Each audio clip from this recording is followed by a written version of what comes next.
Entonces ahí se ha producido dos fenómenos que están ligados entre sí, podemos identificar.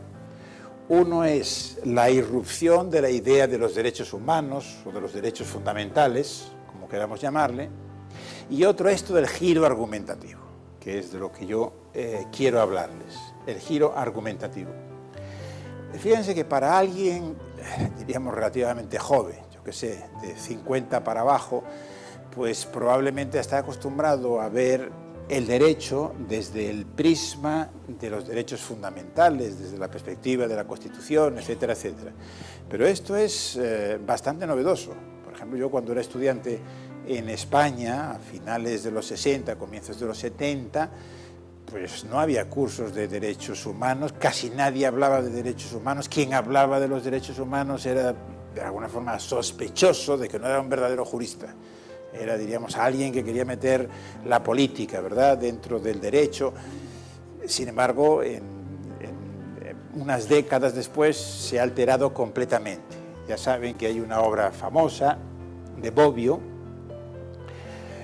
de los años 70, en la que él habla de la età dei diritti. Quiere decir que la nuestra es la era de los derechos. Es decir, tiene tanta importancia esa idea de que la gente, los individuos, por el hecho sencillamente de ser individuos humanos, gozan de ciertos derechos y libertades. Y Bobbio decía, bueno, esto empieza en el Renacimiento, pero significa invertir completamente lo que había sido la marcha del pensamiento jurídico y político hasta entonces.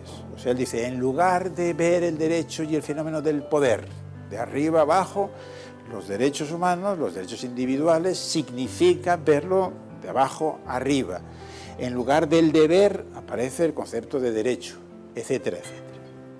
Y esto, como digo, ha transformado mucho la visión del derecho en un sentido, naturalmente yo creo, positivo.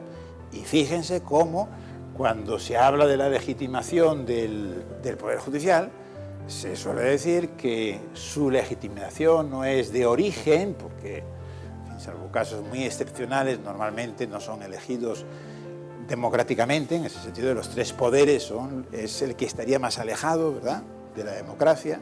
Pero se dice, y su legitimación le viene del ejercicio de ese poder que debe estar encaminado a la protección de los derechos fundamentales.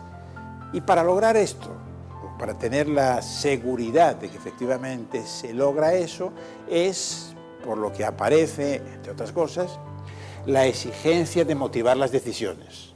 Y motivar las decisiones quiere decir justificar, dar argumentos. O sea, que ha cambiado también la concepción del poder, ¿no? El juez no es sencillamente alguien al que se otorga la facultad de tomar decisiones que son vinculantes para la gente, sino que eso tiene que hacerlo en el modelo del Estado constitucional de una cierta manera, dando razones, argumentando, motivando.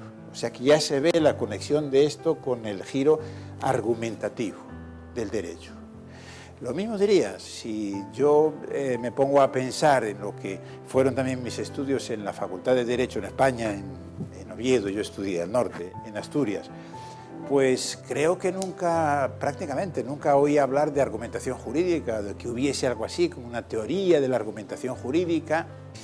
Por ahí algún que otro profesor, yo diría muy pocos, tenían la idea de que los estudiantes deberían aprender a razonar jurídicamente, pero no era esa para nada el punto central, ni la manera de entender la enseñanza del derecho, ni lo que se suponía que era formar a un jurista.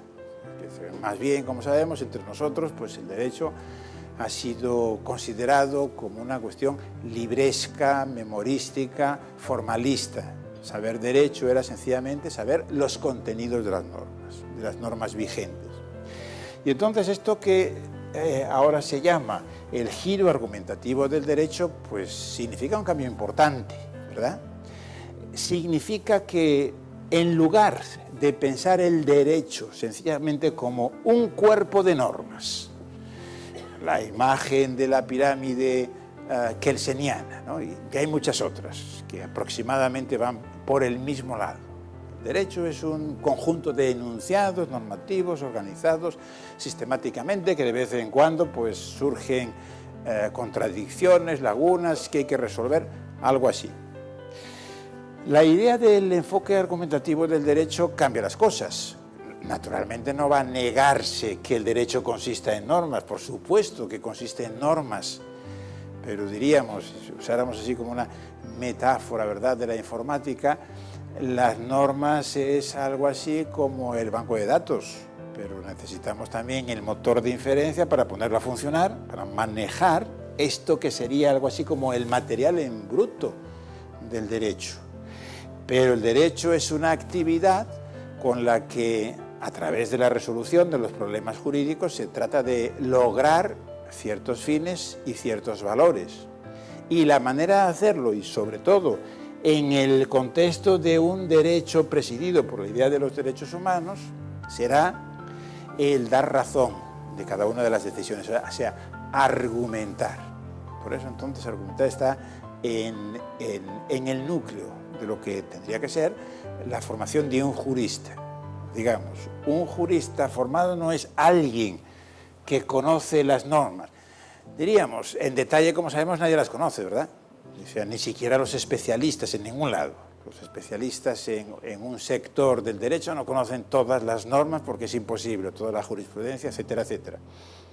El que sabe derecho es el que conoce, eso sí, claro, los principios fundamentales de la regulación, pero sobre todo el que a partir de ahí es capaz de resolver los problemas jurídicos y de resolverlos argumentativamente. Entonces este es el giro que se habría producido, pero este es un giro que es mucho más notorio en países como los nuestros, quiero decir, en países del mundo latino, que por ejemplo en países anglosajones. Entonces esto tiene que ver con el texto que vamos a discutir luego de Holmes, el voto ese disidente de Holmes. En la cultura anglosajona, particularmente en la de Estados Unidos, se podría decir que la manera de entender el derecho tradicionalmente ha sido más bien la manera esta argumentativa. Bueno, en todos los sitios ha ocurrido que, por ejemplo, que con la introducción de la informática, pues entonces el ser capaz de retener memorísticamente precedentes, normas o lo que fuera, cada vez es menos importante porque uno puede lograrlo por medios artificiales. Pero fíjense, siempre, incluso con la visión que uno tiene a través del cine, etcétera, etcétera, la idea del jurista, del gran abogado, etcétera, es el que maneja de manera habilidosa estos materiales y consigue resolver argumentativamente los problemas. También esto tiene que ver, por ejemplo, que en un sistema de jurados, donde la oralidad juega un papel de particular importancia, pues hay elementos, ¿verdad?, también de ese tipo de argumentación que son más importantes. Entre nosotros no ha sido así. O sea, nuestra tradición es una tradición de cultura muy formalista.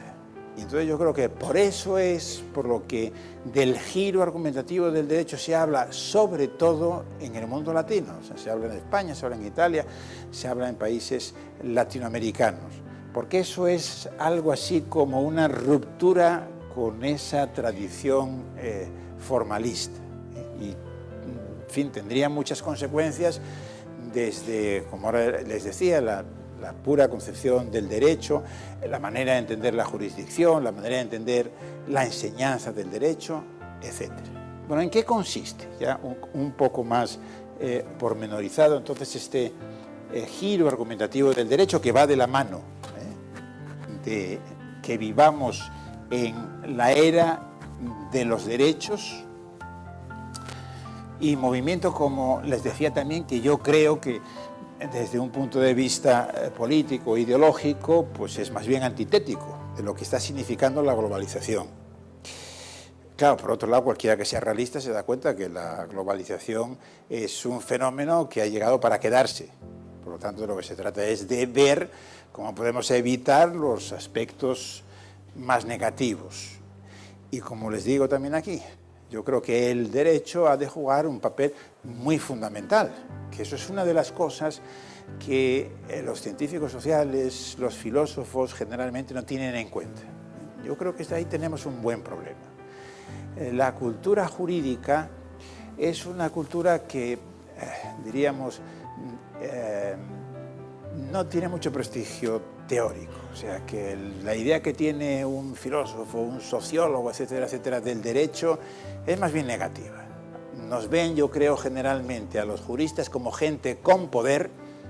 Por supuesto, ante un juez, ante un fiscal, más bien sienten miedo y los ven como gente poderosa, diríamos, en la sociedad, pero no como gente que desde el punto de vista teórico pertenezcan a un gremio, diríamos, importante.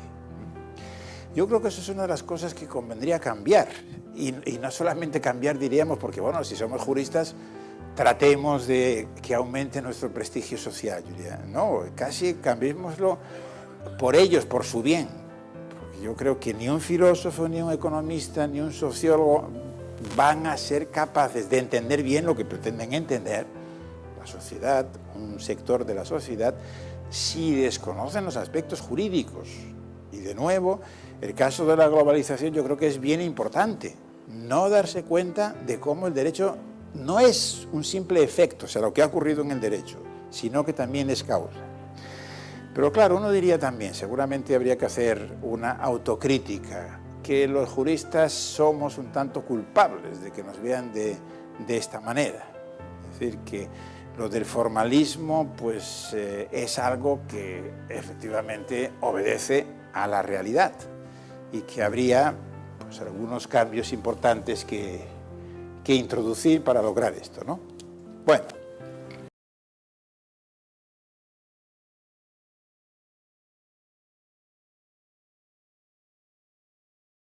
No olvides que puedes enviarnos tus sugerencias y comentarios al correo vitrinalegalconsulta@gmail.com y seguirnos en nuestras redes sociales, @vitrinalegal en Instagram y Vitrina Legal en Twitter, o a través de nuestra página web www.vitrinalegal.com.be.